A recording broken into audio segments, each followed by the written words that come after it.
Hello বন্ধুরা, good morning. আজকের ভিডিওতে আমি তোমাদের দেখাবো কিভাবে বীজ থেকে করা অ্যাডেনিয়াম গাছ আমি নতুন করে রিপোর্ট করছি, কি সয়েল মিডিয়াতে বসাচ্ছি সেগুলোই শেয়ার করব। আমি গত বছর শীতকাল নাগাদ বীজগুলো বসিয়েছিলাম। মোটামুটি সবকটা বীজ থেকে খুব সুন্দর গাছগুলো হয়েছে। এবার আমি একটা কন্টেনার নিয়ে নিচ্ছি, তার মধ্যে 1 গামলা মতো সিন্ডার আমি দিয়ে দিচ্ছি। আমি ছোট ছোট চারাগুলো সিন্ডার আর মাটি দু রকম সয়েলেই আলাদা আলাদা করে করব।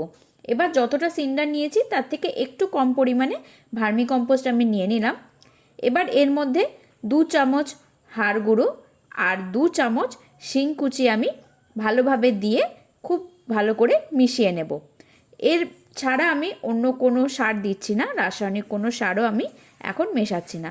যেহেতু গাছগুলো খুব ছোট আছে, খুব বেশি সার দেওয়ার দরকার নেই, আর আমি রাসায়নিক সার খুব একটা বেশি এমনিও ইউজ করি না। এবার আমি প্লাস্টিকের ছোট ছোট কিছু গ্লাস নিয়ে নিয়েছি আর সরু একটা লোহার রড গরম করে গ্লাসের নিচে গর্ত করে নিয়েছি। গর্ত করার জন্য কোনো জল কিন্তু এর মধ্যে জমবে না।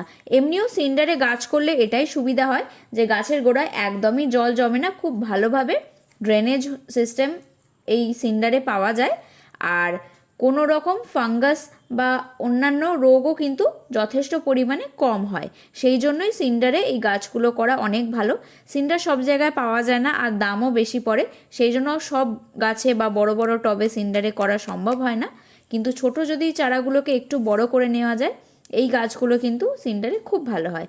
এবার আমি ওই কন্টেনারটা থেকে গাছগুলোকে বার করে নিচ্ছি। পুরোটাই বালিতে বীজগুলো বসিয়েছিলাম আর রুটসগুলো দেখতে পাচ্ছ খুব সুন্দর হয়েছে, পুরো রুট বাউন্ড হয়ে গেছিলো। এমনি তোমরা মাটিতেও বীজ বসিয়ে করতেই পারো, কিন্তু বালিতে আমি করে দেখেছি খুব তাড়াতাড়ি আর ভালো হয়। সেই জন্য আমি অলওয়েজ যে কোনো বীজ আমি মাটিতে না করে বালিতেই করি। সিন্ডারে গাছ করলে যেটা মেন সমস্যা হয়, প্রচুর পরিমাণে জল দিতে হয়। দিনে হয়তো 2-3 বারও জল দিতে হতে পারে। যেহেতু অ্যাডেনিয়াম গাছে রোজ জল দেওয়ার দরকার হয় না, অন্তত আমি তো দিই না, তাই জন্য সিন্ডারে করছি। আমার মেনটেন করতে সুবিধা হবে, কারণ সত্যি বলতে সব গাছ যদি সিন্ডারে করা যায় তাহলে প্রত্যেকটা গাছে দিনে 2-3 বার করে জল দেওয়ার সময় আমার কাছে নেই, আর সেটা অনেকটা জলও নষ্ট হয়, সেটা করা উচিতও নয়। সেই জন্য যে গাছগুলো রোজ জল দিতে হয় না, যেমন সাকুলেন্ট, অ্যাডেনিয়াম, এই সব গাছ আমি সিন্ডারে করি, খুব ভালো হয়। আর আমাদের ওয়েদারে তো আমি একমাত্র সিন্ডারেই সাকুলেন্টগুলো বাঁচাতে পারি। মাটিতে কিছু কিছু ভ্যারাইটি হয়, কিন্তু বেশিরভাগ ভ্যারাইটি কিন্তু সিন্ডারেই একমাত্র ভালো হয় আর সারা বছর বেঁচে থাকে। এবার আমি গাছগুলোকে গ্লাসের মধ্যে বসিয়ে দিচ্ছি। যতটা সম্ভব চেষ্টা করছি সোজা করে বসানো, যাতে দেখতে ভালো লাগে আর শেপও ভালো আসে। কিছু কিছু গাছ আলো কম পেয়ে রোদের দিকে একটু বেঁকে গেছে, তো সেগুলো আমি চেষ্টা করব ঘুরিয়ে ঘুরিয়ে যদি সোজা করা সম্ভব হয়, যতটা দেখতে ভালো লাগে। কারণ ইচ্ছা আছে এই গাছগুলোর ওপর একটু বড় করে নিয়ে আমি গ্রাফটিং করব, তাই জন্য একটু সোজা ডালটা হলে আমার সুবিধা হবে, দেখতেও ভালো লাগবে। তো রুটস যতটা কম ড্যামেজ করা যায় আমি যত্ন করে সাবধানে গাছগুলোকে আস্তে আস্তে বসিয়ে দিচ্ছি। কিছু গাছ আমি ছোট ছোট মাটির টবেও নর্মাল মাটি আর বালি মিশিয়ে বসিয়ে দিচ্ছি। সব গাছ আমি সিন্ডারে করছি না, কিছু গাছ আমি মাটিতেও করে দেখব। যেহেতু একসঙ্গে বসাচ্ছি, আমি দেখব কোনটার গ্রোথ ভালো হয়, কোনটা বেশি ভালো হেলদি হয়ে ভালো শেপ নেয়। এই দুটো পরীক্ষা করার জন্যই আমি দুটো রকম সয়েল মিডিয়াতে এই চারাগুলোকে বসিয়ে দিচ্ছি। একদম দেশি অ্যাডেনিয়াম গাছের বীজ থেকে এই চারাগুলো করা।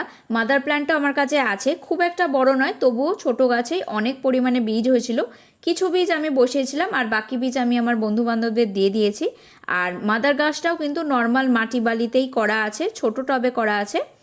মাটিতেও যথেষ্ট ভালো হয়েছিল, ভালো শেপ নিয়েছে।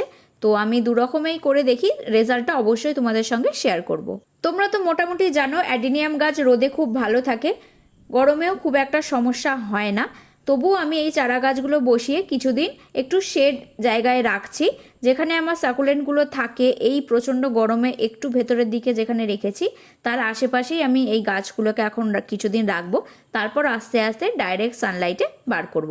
আর গাছগুলো বসানোর পর প্রথম যখন জল দেব, আমি একটা ফাঞ্জিসাইড মিশিয়ে গাছগুলোর গোড়ায় দিয়ে দেবো। গাছের ওপরেও স্প্রে করে দিতে পারো, যে কোনো ফাঞ্জিসাইড ইউজ করতে পারো। আমি এখানে সাফ ইউজ করছি। 2 লিটার জলের মধ্যে 1 চামচ নিয়ে নিচ্ছি, আর তারপর ভালো করে একটা লাঠি দিয়ে জলটা গুলিয়ে নিচ্ছি, যাতে কোনো জায়গায় কম বেশি না হয় বা নিচে ডালা হয়ে জমে না যায়। ভালো করে জলটা গুলিয়ে নিয়ে প্রত্যেকটা গাছের গোড়ায় আমি অল্প অল্প করে দিয়ে দিচ্ছি।